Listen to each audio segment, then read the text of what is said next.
Hello, I'm John Harris, and welcome to Conversations That Matter. Today I'd like to take a few moments to offer a few thoughts on Resolution 9 on critical race theory and intersectionality, which was approved by the Southern Baptist Convention a little over a week ago. During the past week, there has been much debate on the merits of this important resolution. Did it endorse critical race theory and intersectionality? Can Christians really use critical race theory and intersectionality as analytical tools? After all, isn't all truth God's truth? First, let's briefly define what critical race theory and intersectionality are. According to Richard Delgado, in his book Critical Race Theory, after the successes of the civil rights movement, subtler forms of racism started gaining ground, especially in legal institutions where racism had embedded itself. Drawing from critical legal studies, feminism, conventional civil rights thought, and ethnic studies, sociologists and lawyers such as Dereck Bell, Allan Freeman, and Kimberly Crenshaw, to name a few, invented a language including terms like microaggression, interest convergence, intersectionality, white privilege, and nativism to create an indispensable tool which we know as critical race theory.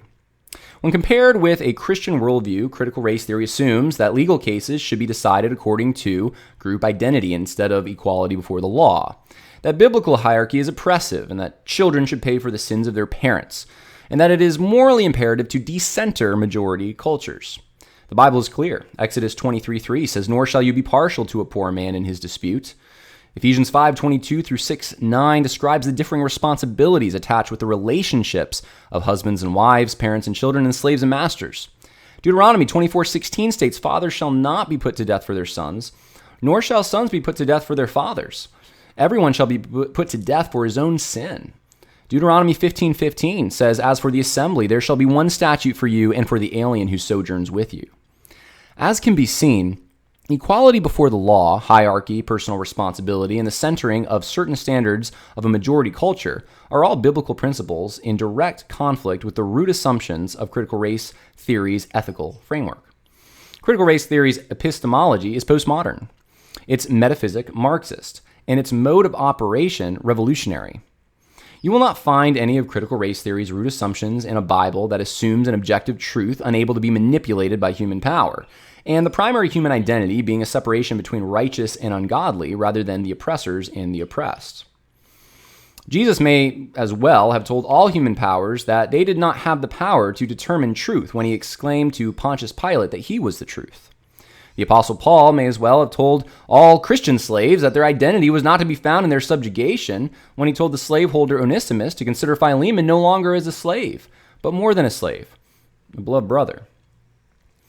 Intersectionality, according to Delgado, means the examination of race, sex, class, national origin, and sexual orientation, and how their combination plays out in various settings. Delgado asks, should persons who experience multiple forms of oppression have their own categories and representation apart from those that correspond to the separate varieties of discrimination they experience? And what about the role of these intersectional persons in social movements such as feminism or gay liberation? You see, a gender-confused Hispanic female may experience a unique form of oppression from majority culture at the point at which these three identities intersect. Since critical theorists see the world as a power struggle between social groups, every institution, whether it be the Boy Scouts, NFL, or Southern Baptist Convention, must necessarily also be advocates for alleged oppressed minorities. The greater the intersections, the more oppressed the minority group and the more political power their voice deserves. This is why critical theory is more than a set of analytical tools, as the Southern Baptist Convention's Resolution 9 would have us believe. It is also more than merely a heresy or a worldview.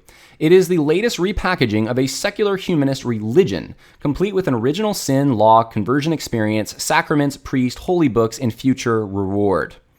Except a straight white male be woke, he cannot receive the utopia of equality. Sociologists and their writings will teach woke individuals how to retrieve their burden of privilege and avoid inadvertently oppressing others. If the Apostle Paul were alive today, he would destroy speculations and every lofty thing raised up against the knowledge of God, including critical race theory. This, however, is not what the Southern Baptist Convention chose to do.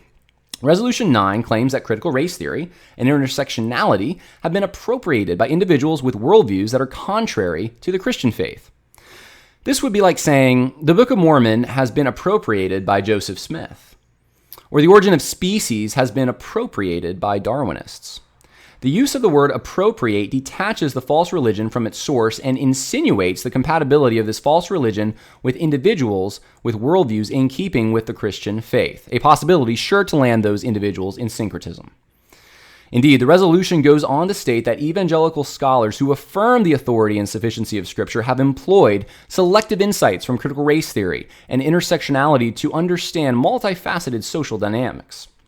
Appealing to concept of common grace, Southern Baptists credited critical race theory and intersectionality with the discovery of truth about social dynamics. However, this is not the way common grace works. Those listening to my voice right now can trust their observational senses, even if they do not outwardly believe in the triune God of Scripture, because of common grace. Though they might say they do not believe in a God who has authenticated their sense perception so it's trustworthy, they still must rely on this God and the objective, unchanging, and immaterial laws of logic and morality that find their source in his nature. Sense perception cannot be trusted because of false religion, but in spite of false religion. Socrates' true insights about the world did not stem from paganism, but in spite of paganism. The Apostle Paul's use of Epimedes is not a use of Epimedes' religion, but of a true observation Epimedes made in spite of his religion.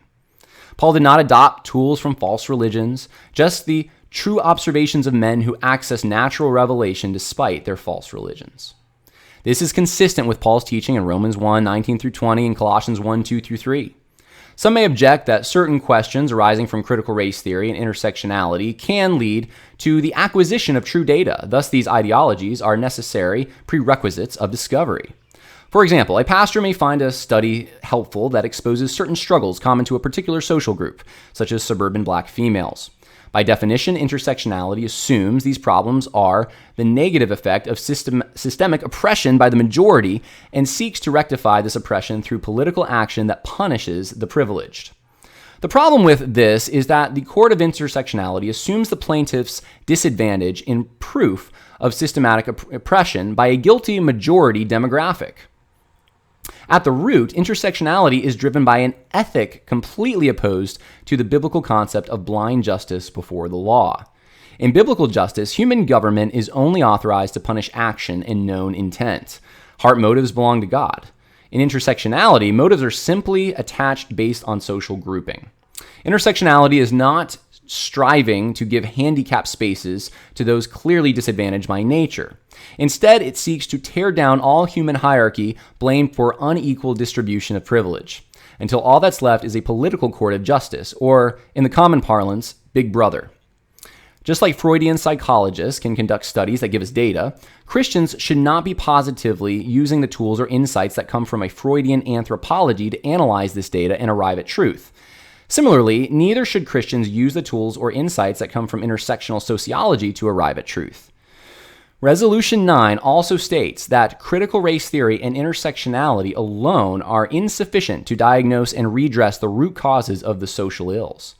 Implied in this statement is the opportunity for a professor such as Walter Strickland, who teaches at Southeastern Baptist Theological Seminary and was also on the resolutions committee that produced Resolution 9, to continue to teach James Cone, who, in his words, despite substantive theological differences, introduced him to systemic sin in his work, which was an important theological insight. What Walter Strickland doesn't mention is that James Cone applied his systemic oppression to homosexuality as well. The truth is, not only are critical race theory and intersectionality alone insufficient, but they are completely inadequate. Trying to hitch critical race theory to biblical Christianity is like trying to hitch Marxism to Christianity. They are competing worldviews diametrically opposed to one another. As the Apostle Paul asks in 2 Corinthians 6:14, what fellowship has light with darkness? He commanded in Colossians 2:8 to see to it that no one takes you captive through philosophy and empty deception, according to the tradition of men, according to the elementary principles of the world, rather than according to Christ. This is why we are destroying speculations and every lofty thing raised up against the knowledge of God and are taking every thought captive to the obedience of Christ. One thing is certain. At the very time when critical race theory is being accepted in the world, and critical theories of all kinds, the time for choosing has come for the Southern Baptist Convention. Which direction will the denomination go in 2020? How long will the Southern Baptist Convention hesitate between two opinions? If the Lord is God, follow him. but if man and his foolish wisdom follow him.